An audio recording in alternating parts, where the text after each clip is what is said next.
Hello, welcome to The Professional Artist. I am your guest host, Lazarus Chernik. You're listening to 107.7 United Public Radio Network out of New Orleans. This is simulcast on YouTube and Facebook and wherever fine goods are sold. I gotta find a better tagline, but that's the first thing that pops into my head. So I'm still new to this, and last episode, I was talking about visuals in art, and I thought I was being smart and showing them to everyone as I was talking about them. No, apparently I had not actually shared them with everyone. So this week is sort of a retake. I want to go over what I did last week with actually showing the examples for real. And for those on the radio, this is a bit of a refresher, and I might have some new things to say. But the entire point of this episode called Intelligent Design was to talk about how artists think. And one of the issues that comes with being an artist is being visual people. Not all of us are great at being able to speak. Those of us who are, go into education or go into directorship positions. And it's that difficulty in speaking and communicating that makes people think that we are not doing a great deal when we're creating art. And that's the exact opposite. The number one thing I've heard from non-artists who are looking to hire artists is a lack of respect, that they don't respect artists because they don't understand what we do or what we bring to it. They literally think that we're just hands to their ideas. And the reality is that we have our own ideas, and we are excellent at crafting those ideas, and we have trained ourselves on exactly how to identify which ideas can be conveyed and which ones cannot, and how and when and why to do those. So hiring an artist or using a machine to just do exactly what you tell them, you are not an artist. You are not actually creating things because you're not thinking about every little detail that goes into it. And if you are thinking about every little detail, A, you will be drawing it yourself, or B, you're going to be writing a novel, because they say a picture is worth 1,000 words. That's minimum. A prompt needs to be like chapters and chapters long to convey what an artist actually thinks about when they're putting it into a work of art. Now, the example that I chose initially, see if I can get it. I got it now. To start with was this poster that Echo designed for the opera Tosca. And I'm going to talk about this as if I haven't talked about it before. The interesting thing about visual communication is that we have to take into account human beings' behavior. This is scientific. Okay, this is not accidental. This is not just observed. This is well known. And if you recall, or not, that 2/3 up of any body of work is considered the focal point, and roughly the center.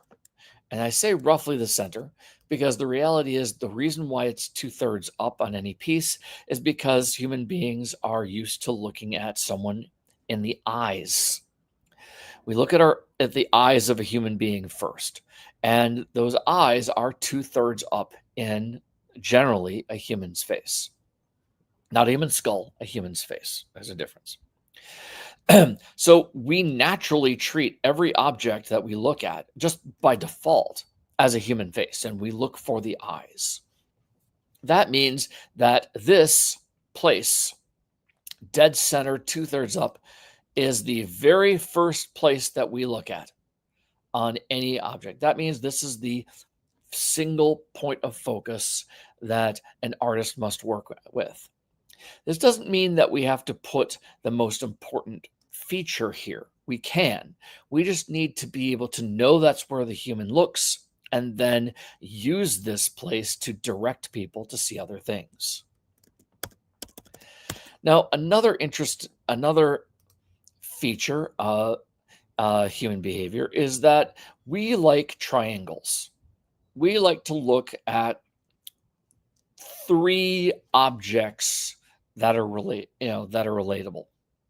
Okay, it's just sort of our eyes start in one location and go to another, then another, and then another. Now, ignore the triangle that I drew right here. It's just an example of triangles. In reality, the triangle here is the pendant, her arm all the way up to her elbow, then across her arm to the text, and that back down to the pendant. In this, so Echo is very careful to identify that pendant is very sparing.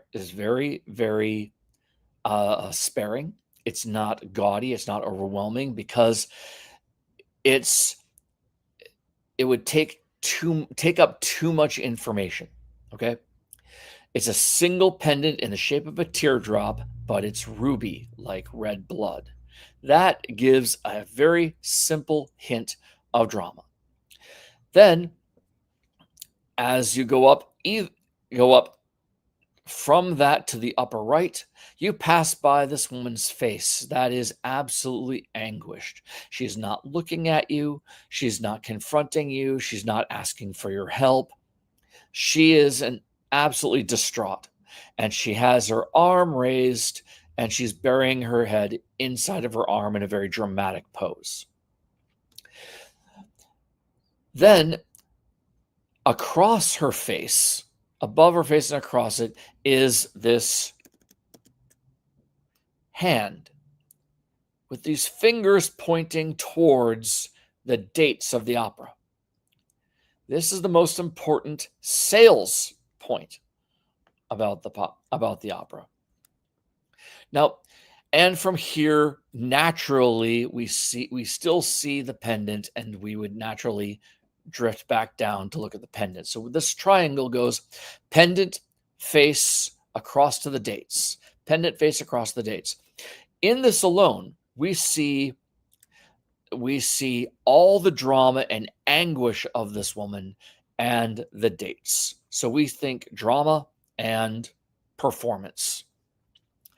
After a bit, the human eye will get a little tired, and we're going to look for somewhere else to look. The second place a human being looks is going to be the top, and either the left or the right-hand side.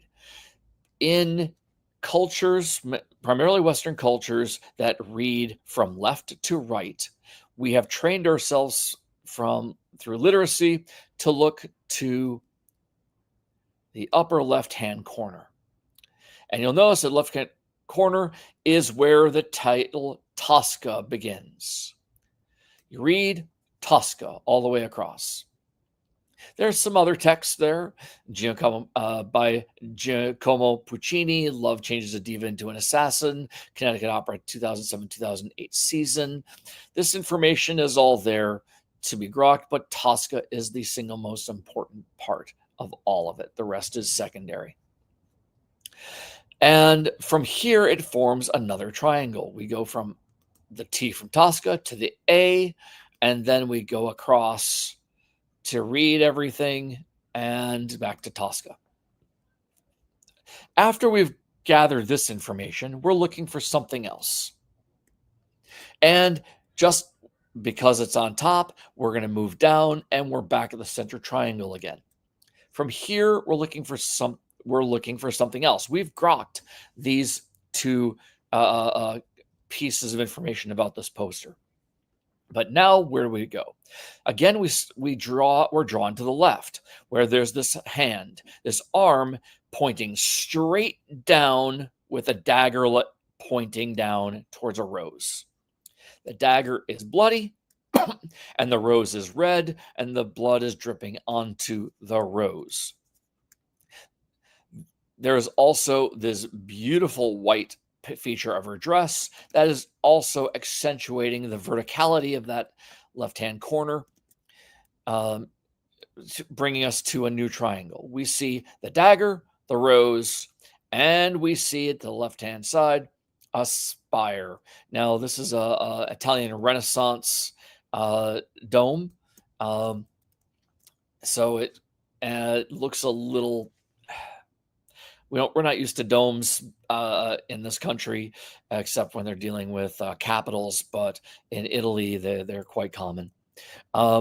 So this triangle here, we have the dagger, which of course means violence, the blood, which means recently used violence, the rose, which means passion. The blood dripping onto the rose is extremely symbolic. And then we have the setting in the background. Well, again, we have this triangle, and after a bit, we're going to get a little bored. This could be a split second. This could be a few seconds. Where are we going to go from here? Well, we don't want to go back up. That doesn't really make a lot of sense. Again, we're just naturally drawn from left to right. And there's this vertical horizon line that will draw us all the way across to a new section, the lower right-hand section, where we see some more domes. We see a candelabra. We see a logo, but behind the logo, we also see the silhouette of a human face. And this human face is in shadow. It is underneath her dress, and it's a little ominous. And it's obviously not a happy face. That's not a position that someone is in voluntarily because they want to. They could be peeking up her dress, but that's obviously doesn't fit the theme. And it's likely because it's covered in a red dress and it's in shadow that this is the victim. There's also a candelabra here, a candlestick with a melting candle. This triangle between the candle and the face and more domes in the background is another triangle. And from here, the candle leads us straight up. It's pointing directly up. In fact, there's more and more details drawing you up. The candle flame and smoke initially forms a cross. Again, that's some Italian symbolism, but it's also Christian symbolism representing sacrifice. And there's smoke. The candle has this beautiful billowing, swirling smoke going all the way around it. It turns into the cross, but then bleeds out of it, and it keeps leading you all the way up into a swirl directly beneath. Wait a second. Is that a nose? There is a silhouette of a nose in the background that we really didn't pay attention to. We didn't notice. There's a nose, there's lips, there's a chin. Well, so the behind the woman is an enormous silhouette of a man's face. Bridge, nose, lips, chin, chest.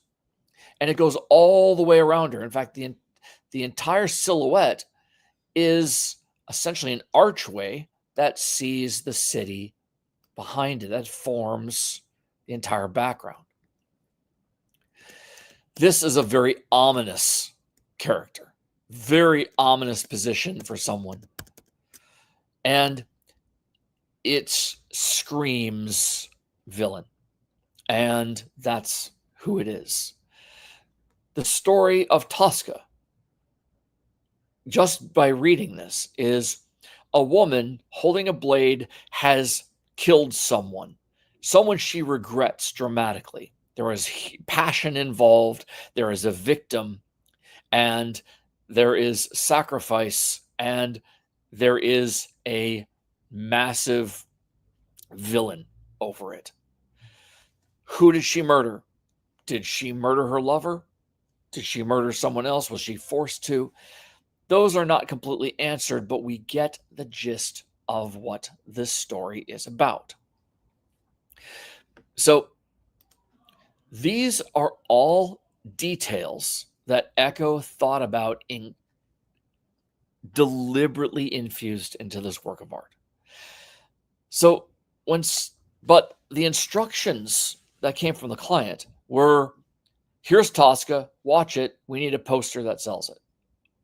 That's it. Everything else she did. Okay, they gave her some logos. Okay, they gave her the text and the dates.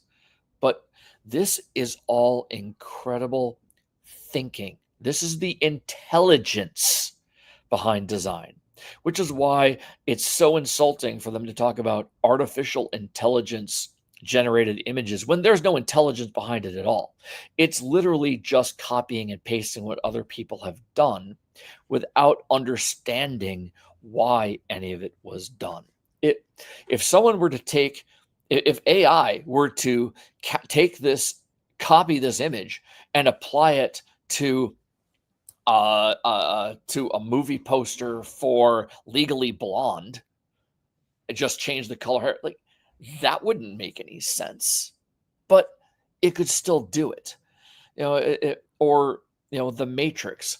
People, it doesn't understand the concept of the totality of what these stories are, what they mean, what symbols are, and what they mean. It doesn't understand that you can program it and say a dagger equals violence, but how are you going to tell that the story is violent without it coming off as it's going to be a massive war? If you were to tell the story to AI, I guarantee you it's going to give you a one of these saccharine urban fantasy book covers with a sexy woman in a tight dress and a bustier holding a dagger, with the wind blowing in her hair, and her glowering at you with a wolf in the background and a moon and maybe a dead body at her feet. But that's not art. That's just, actually, I designed that. It didn't. So it's that is that's not intelligent. That's literalism. Now, intelligence and design doesn't have to be just with pictures and figures. I have a logo that I have done, and I'm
Sorry, I'm trying to figure this. Okay. These are examples of what artists bring to the storytelling aspect of a work of art that machines can't do.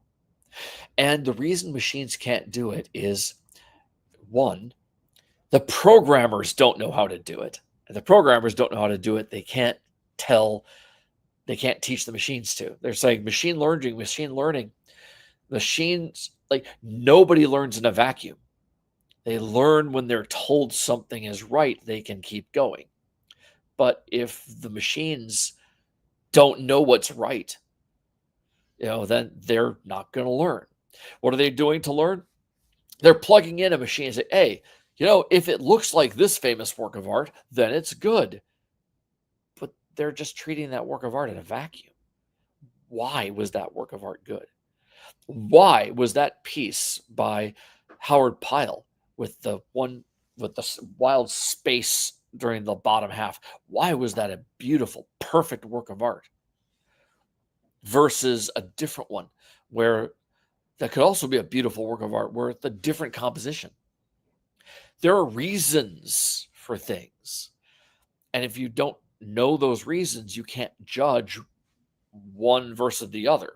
But when you do know those reasons, you can absolutely judge one versus another. My job has been as an art director and a creative director. Literally, my career is my education, my training, my college degree. All of my jobs are all based on identifying what is a work of art supposed to do and how well does it do it. Well, I'll tell you, I can spot AI instantly. And I can also spot when an artist isn't yet good enough to do it well. The difference is that an artist has a reasoning why they did something. It just might not be the best reason. It might not be a good, but you can tell when they were trying to do something. Sometimes they got lazy. Sometimes they just didn't have time. Sometimes they were copying something else that they thought worked.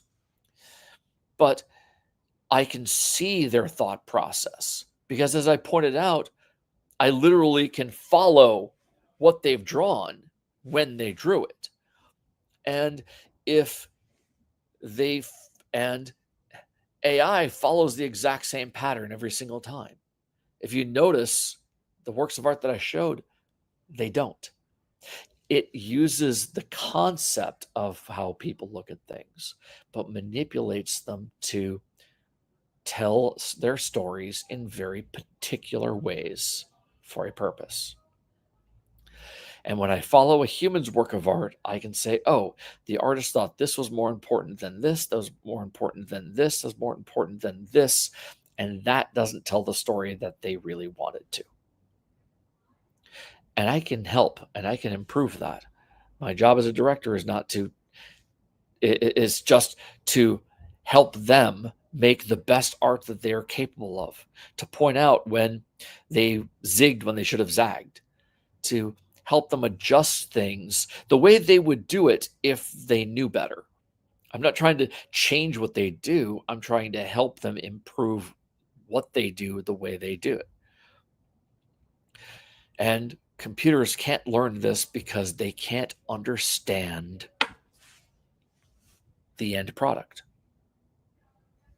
How does it fit into the entire universe?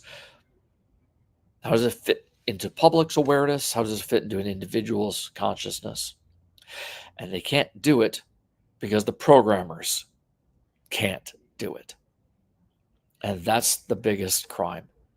It's that, it's the blind leading the blind, but they've conned the cheap and the blind into ruining the beauty of the culture that the arts bring.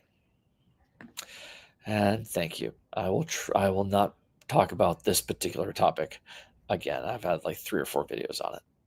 Thank you. This has been The Professional Artist with your guest host, Lazarus Chernik. on 107.7 FM, UPRN out of New Orleans, simulcast on YouTube and Facebook. Thank you.